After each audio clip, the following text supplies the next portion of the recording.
ang trabaho po natin masyado ng stressful. So gusto ko sa mga pulis, lagi nakangiti. Ito ang utos ng bagong OIC Provincial Director ng Pangasinan Police Provincial Office na si Police Colonel Dennis L. De Leon sa pagharap niya sa Sangguniang Panlalawigan ng Pangasinan noong Lunes, May 25.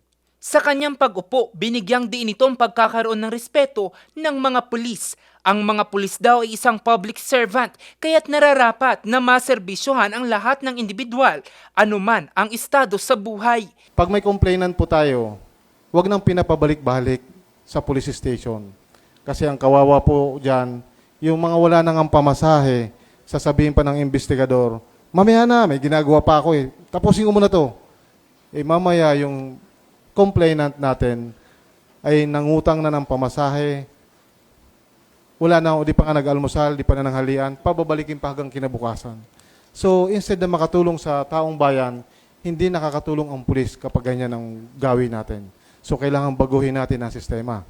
Isusulong din ito ang Polistenics para bigyang pansin ang kalusugan ng mga uniform personnel, lalo na ang mga mayroong mabigat na timbang o hindi akma ang kanilang body mass index.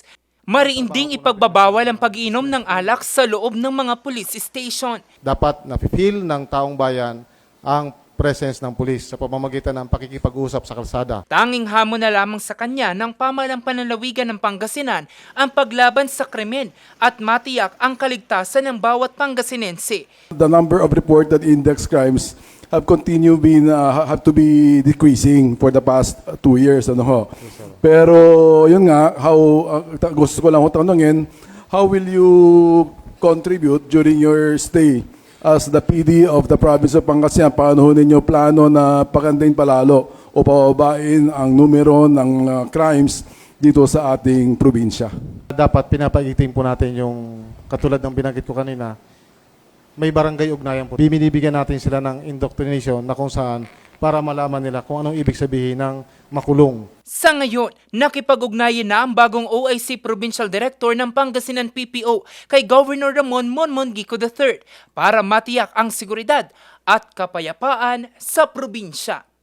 Jose Robert Inventor, RNG News.